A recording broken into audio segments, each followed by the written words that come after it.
May injustice of spirit, both ng collection sa harap na pag-iisipin is another collective energy. Kaya, so hindi po tayo magpipikigard. Ang title po natin is meron bang gustong sumira ng relasyon mo sa person mo. Kaya, so yun yung title natin. Kung meron bang gustong manira ng relasyon nyo, kung meron bang gustong sumira ng pamilya mo, o kung meron bang ibang taong gustong sirain yung pagsasama ninyo, so ito yung link na para sa'yo. Ayan, so kung po sa mga hindi pa po nakasubscribe, please do like, subscribe, and click the bell icon for more updates. At kung po sa mga gusto mo po personal reading o po private reading, magpa-aura, magpa-love spell, nasa description box po yung link kung saan po ako pwedeng kontakin. At in-message na po ako. Direct na po kayo dyan. Kapag kinilik mo po yung link dyan, direct na po kayo dyan sa page, sa FB page. Ayan, kung saan po ako pwedeng makausap, magtanong kung ano po yung concern ninyo. Ayan, sa nandito po. Ayan, doon po sa mga interesado lang. Pero kung hindi naman po kayo interesado, please, wag na po kayong dumagdag sa mga messages na hindi ko po nasasagot o na-re-replyan kasi hindi ko po kayo maisa-isa. Ayan. So, pasensya na po doon sa location na po kung hindi po ako agad-agad maka-reply sa inyo kasi po masama yung pakiramdam ko. Ayan. So, yun na po sa mga tingnan nyo. Ayan. So, ipisa na po natin.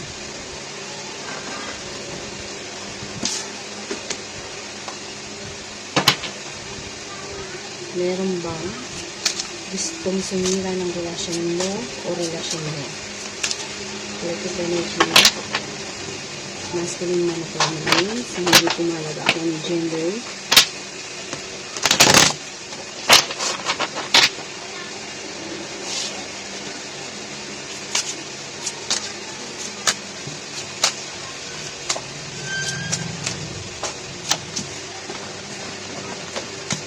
Meron bang gustong sumira ng relasyon niyo o relasyon mo? Meron ba?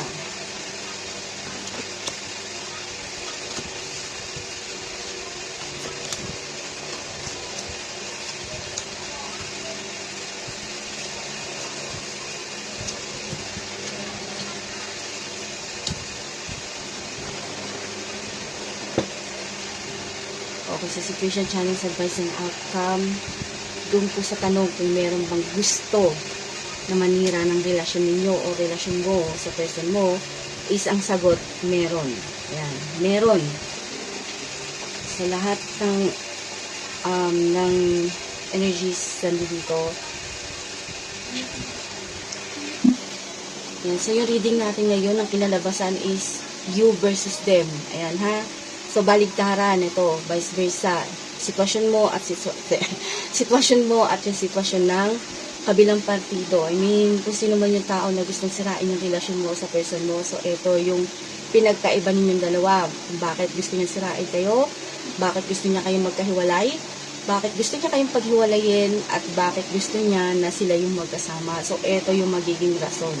Ito yung rason, ito yung situation, ito yung scenario. Okay? So, intindihin niyo kung maigi at saka unawain maigi. So, pag kayo, kinabahan, natakot, kung iniisip nyo kayo to, magpa-private reading po kayo, magpa-personal reading po kayo para at least alam niyo kung kayo ba talaga ang tinutukoy nitong card o hindi. Para alam niyo po kung para sa inyo ba talaga itong reading nito o hindi. Okay?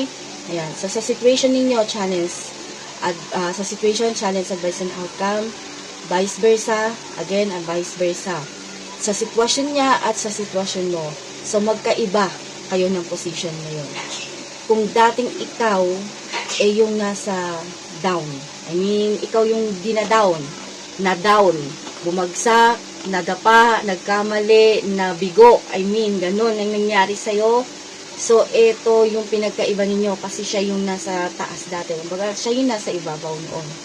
Okay, kung mahirap ka noon, siya yung mayaman, ngayon baligtad yung sitwasyon. Ikaw yung mayaman, siya yung mahirap ngayon. Okay? So, eto, walang specific na person kasi tinutukoy niya. Okay? Kasi in general. Kumbaga, sa lahat, in general. Okay?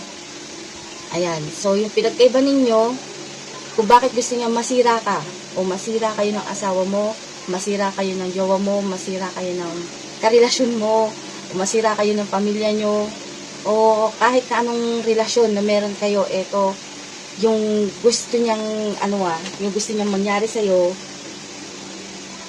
gusto niyang talaga na as in bumagsak ka. Alam mo yun. Gusto niya siya yung mas nakakaangat sa'yo. Ayaw niyang nalalamangan, ayaw niyang nauunahan o naiisahan. Ganun. Basta gusto niya siya yung, siya lagi yung bida, siya lagi yung tama, siya lagi yung nasusunod, siya lagi yung yung parang gusto niya siya lagi yung swerte, ganun. Yan. Kaso, hindi niya magawa. Okay? Mas makulay pa rin yung buhay mo compare sa kanya. Mas maganda pa rin yung buhay mo. Kumbaga, ikaw marunong ka makontento kung anong meron ka. Siya hindi siya marunong makontento kung anong meron siya. Kaya yung alam niya na power niya nagiging overpower siya. Alam mo yun?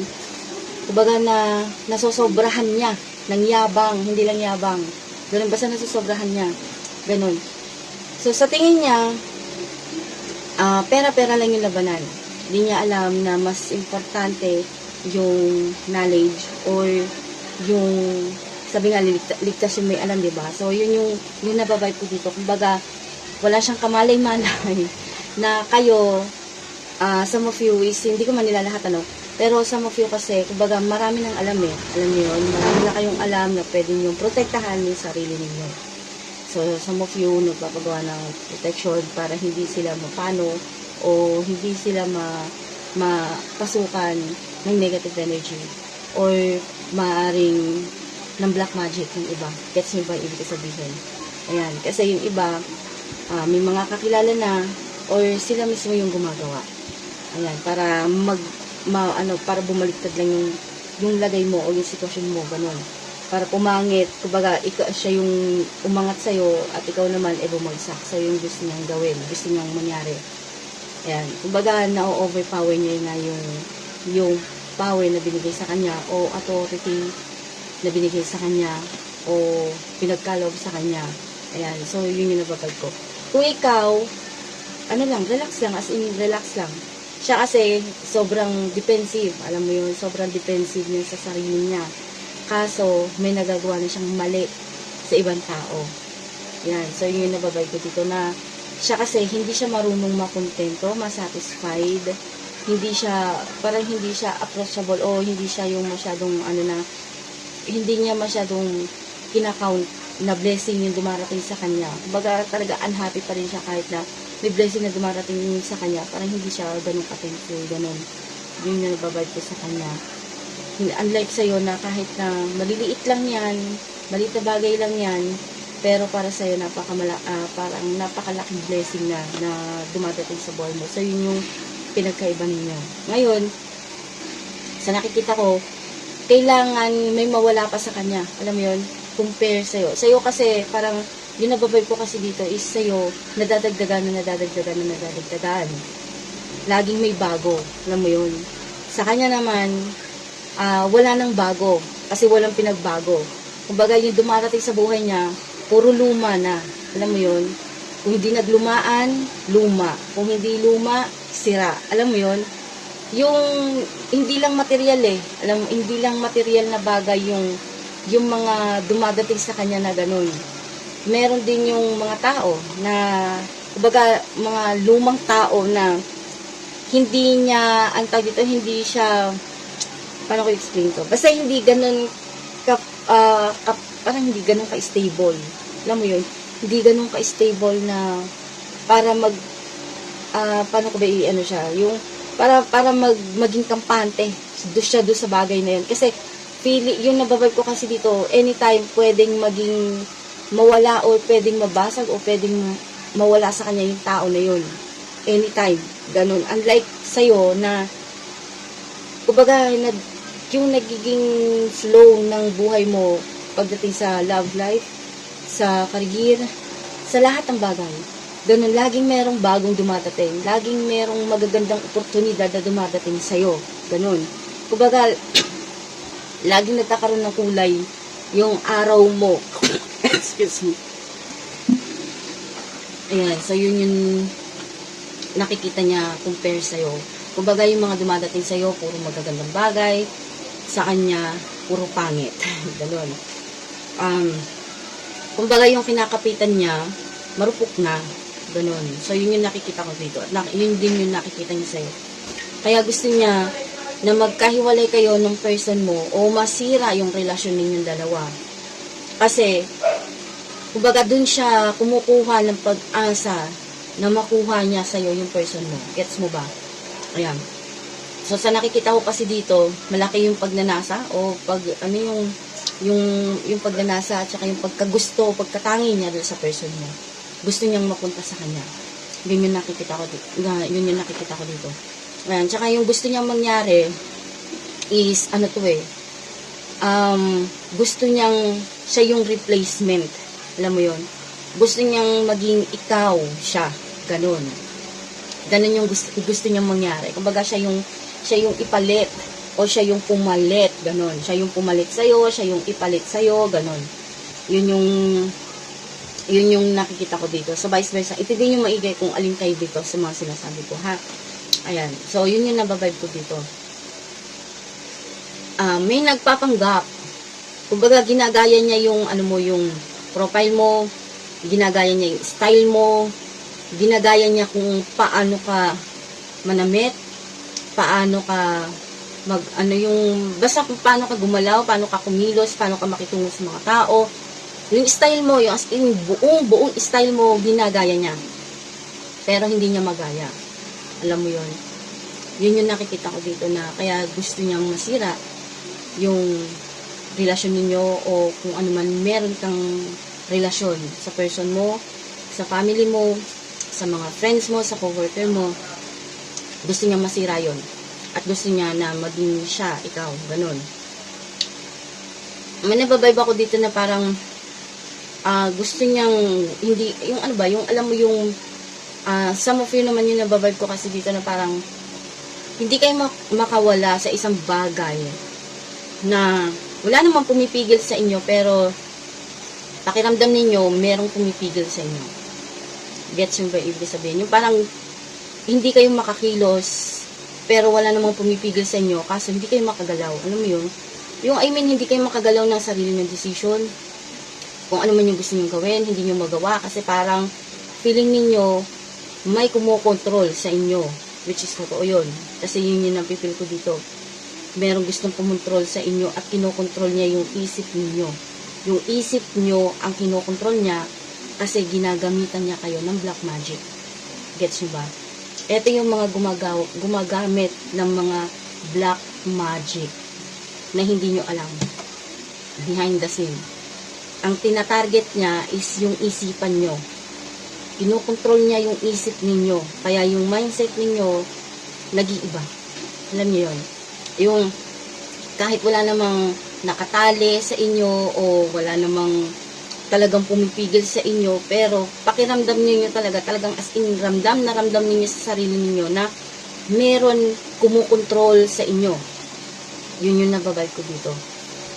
Sabi ko nga, dahil nang sinasabi ko sa inyo, gumagamit ito ng black magic at ang pinupunteriya niya is yung isipan ninyo. Yan. Yung iba, naging ex ng mga person ninyo. Okay? Naging karelasyon ng mga person ninyo. Alam mo yun? So, some of you, gusto niyang sirain ka doon sa person mo kasi, kumbaga alam mo yung kahit na may edad ka na, tapos mas bata sa iyo yung sumisira. Alam mo 'yun. Ayan. Gaya nga ng sinabi ko, kapit sa patalim etong tao behind the scene na gustong sirain yung reputasyon mo o gustong sirain yung relasyon mo sa pamilya mo, sa asawa mo, sa boyfriend mo o kung ano man meron kang karelasyon o anumang klase ng relasyon na meron ka. Yan. Some of you, naiinggit siya sa pagiging baby face mo. Ayaw niya, kumbaga ayaw niya magpatalo. Kung tingin mo, kung ang tingin niya sa'yo is baby face, gusto niya ganun din siya. Ano yun? So, yun yung nababibe ko dito. Yan. Kaya, yun yung gusto niyang mangyari. Nasirain ka o masira ka. Pasensya na po kung medyo nagbabagalan kayo sa salita ko kasi sobrang kate, nalalamunan ko, hindi ako makapag tuloy-tuloy ng salita. Kaya pa-stop ako, pa-post ng video kasi nga, pinipilit kong magsalita kasi sobrang katilang kasi nilalamunan ko. Yan. So, yun yung nababibe ko dito, no. May mga tao behind the scenes sa relationship mo, o friends mo, co-worker mo, o family member, na gustong masira yung relasyon mo kahit kanino. Okay? Kahit na sa'yo, kahit na dun sa mga, yung katulad yan, yung mga nagbablog, o yung mga gusto kang, baga, instead na suportahan ka nila doon sa ginagawa mong project, kung anumang project meron ka, kung anumang vlog yan, kung anumang content yung ginagawa mo. So, instead na suportahan ka nila, hindi ganun ang ginagawa nila. Kasi ang ginagawa nila, sila pa yung nagiging number 1 na basher mo. So, yun yung nababibe ko dito. Some of you, dun sa mga nagbablog. Some of you naman dun sa hindi nagbablog, pero may mga tao sa paligid mo na unhappy sa nakikitang success sa buhay mo. Unhappy sila, kaya gusto nilang pabagsakin ka. That's mo yung ibig sabihin. So, ganun yung nababibe ko dito. Ayan. May mga tao sa likuran ninyo o background ninyo na talagang gusto nilang bumalik ka sa pagkasiro o bumalik ka sa umpisa o bumalik ka sa wala. Yun yung gusto nilang mangyari sa'yo. Okay, ayan. Kaya kung meron mang gustong manira sa inyo, eto yun. Eto yun. Proof na talagang meron mga tao na hindi masaya sa success mo. Ayan. So, yun lang po yung buong reading natin. Maraming salamat po. Don't forget to like, subscribe, and click the bell icon for more updates. And thank you for watching. See you next time. Thank you and bye-bye. God bless.